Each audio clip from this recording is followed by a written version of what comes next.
Happy, what is today? Happy Wednesday. Happy Wednesday, Forest Night out in St. Louis. Hey, check this out really, really quick. I wanted to just run some ideas past you, specifically if you're a network marketer. So one is I just want to make very, very clear that this is not a hate on network marketers post. I'm in that network. I'm aligned with a network marketing company.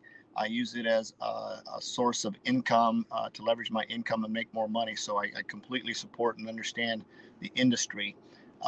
In saying that, I'm going to introduce myself real quick and I'm going to jump into what I'm talking about. If you don't know me, my name's Forrest Knight out here in St. Louis. I'm a coach with the Ray Hayden Coaching Group. I'm a full time trader. I'm a full time network marketer, full time entrepreneur, if you want to call it that. And I'm going to talk about the things that I actually just said. So, one of the reasons I believe that most network marketers fail, and I'm not saying because there's different types, right? There's some network marketers who enroll with the network marketing company, and their whole goal is to earn from $0 to $500. They're not there to create some type of huge business empire. They're there just sometimes just to hang out because they like the environment, they like the education, they like the positive mental attitude stuff. They just feel good being included around that type of people. It's not negative, right? So, which is cool. And there are some people who align themselves with a network marketing company because they want to make more money than that, right? They're actually thinking about it as like, how can I use a network marketing company uh, resources to create and leverage an income, right? So that's the other part. So here's why the sun's coming up and my camera's going off. So hopefully everything is good here. So I'm actually sitting in my car here. Just did a run to Home Depot. So check this out. So the reason I think most network marketers fail, and again, this is just my opinion, I'm sharing this with you, is because they join a thing, right? They join, they get in a club, they come in for the wrong reasons, or maybe they saw some business presentation, they get all emotional and they think that they can talk to 10 people and make $1 million and their expectations aren't set right. And they just don't realize that any endeavor worth its salt is not easy, right? It's not easy. It may be simple. It may be simple to reach out to people and say, hey, I started a business. Would you like to look at it, see if it's a fit for you too? And if they say yes, you send them a presentation. They watch the presentation, then you walk them through getting started and how to basically do that same thing and enroll customers and things like that. The biggest challenge is being able to do that, being able to reach out to people and understand that just because you get a bunch of leads doesn't mean that you're going to be successful, right? Just because you have a bunch of leads in your lead bucket does not mean that you're going to be successful. I prospect thousands of people every year, thousands. And my prospecting is, and I love cold market prospecting because there's no preconceived idea about who I am. Somebody can look at me, somebody can come to my Facebook page, they can go to my Instagram channel, they can see what I'm about. And if they want to, reply to my message, they can. If they don't, not a big deal. But it's sort of like looking for the needle in the haystack, right? I understand the expectation that I can reach out to 100 people and I might get 5 people to respond back. I'm not emotionally attached to that. It's like a billboard. You don't get emotionally attached to a billboard, right?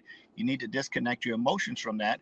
The challenge with a lot of network marketers, they get in a company and they say, oh, make a list of your close friends and family. And you make the list of 25, 50, 100 people, and they all say no. And you get your heart broken because nobody wants to do what you do because your expectations aren't right. Your friends, and family do not have to support you. They don't.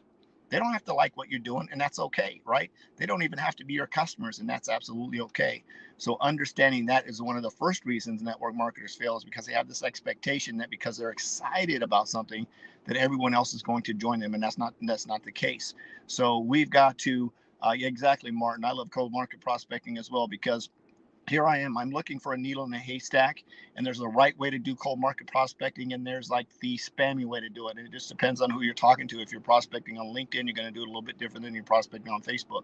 If you're engaging people on Instagram, right? Cold messaging on Instagram is, unless somebody's got a system out there that works, it usually sucks. So Instagram is a matter of going back and forth and engaging with people who engage with you and sending them somewhere else to have an engaging conversation. In other words, if you'd like more details on what I just shared, comment me below. When somebody comments me below on an Instagram, guess what? They've just raised their hand and they're a prospect. Right now, you can reach out to them and create a dialogue with them and have a conversation with them and move them to the next step.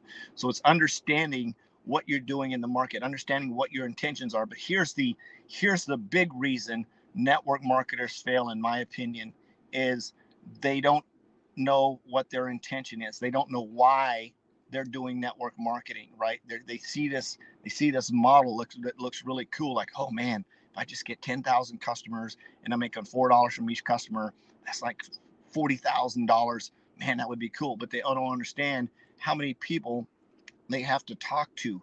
And I say talk to, I mean have a conversation with, put in front of a presentation, walk them through the presentation, understand what to say after the presentation, how to move them through that, right? Pique the interest, right?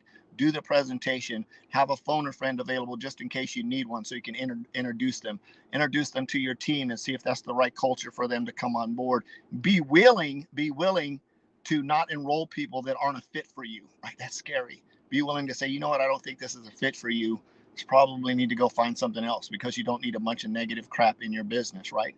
So I challenge you right now, if you're network marketing and you're failing, it's probably because you have the wrong expectations and you're not doing it the right way, the professional way. I challenge you to take off your network marketing hat, put on your I'm a business entrepreneur hat, and understand how to leverage the network marketing model as a tool to generate income for yourself. It's a tool that can help someone else generate an income for themselves or solve a problem that they may have.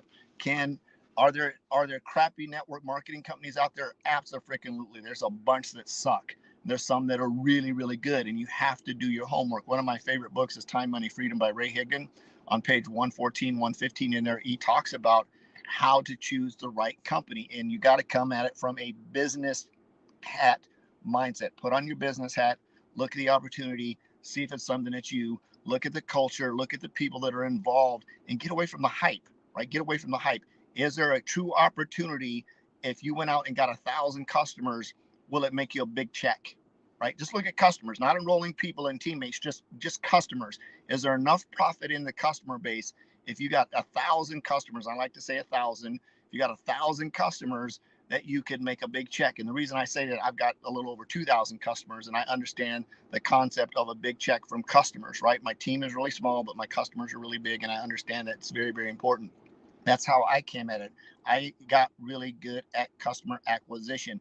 Does everyone I talk to become a customer? No, because if they did, I've had like, I don't know, 7 or 8,000 customers, probably somewhere in that range. Because I talk to a lot of people. A lot of people say no, and that's okay, right? And you've got to learn how to think that way. So if you're a network marketer who feels like they're failing, get out of your feelings, right? Put on your business hat, come up with a plan. What is your prospecting plan? Who am I going to prospect? Where am I going to prospect? When am I going to prospect? And what am I going to say? And when they say yes, what's my next step? What information am I going to send them? What's my next step? What do I send them? What information? And when they watch the information, do I know how to confirm an appointment to follow up with them so they're not ghosting me? Do I understand how to say, so I've got you scheduled for a 7:15 follow up tomorrow. Is there any reason you wouldn't make that appointment? Confirm it with them. And when they say no, perfect, I'll see you tomorrow at 7:15. And 15 minutes or maybe 4 hours before the appointment, you send them a reminder text that says, hey, I'm going to see you at 7:15. You confirm that appointment. Then when you get in the follow-up, you ask them what they like most about what they saw, and you go on and you move them through the process. And you always have a phone or friend on the other line that says, hey, I'm getting ready to meet with so and so. There are so and so. Are you available if I need to phone a friend?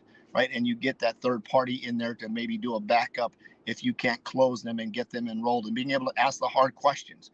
Ask the hard questions. So if you're failing at network marketing, one is I recommend you get a coach if you don't know what the heck you're doing. Just because your upline enrolled you doesn't mean your upline knows everything, right? They might just be really good at enrolling people and have no clue on how to do the rest of the stuff. So I recommend you find somebody that understands marketing, that understands prospecting, that understands how to follow up, that understands how to create a pipeline, that understands all of that kind of stuff.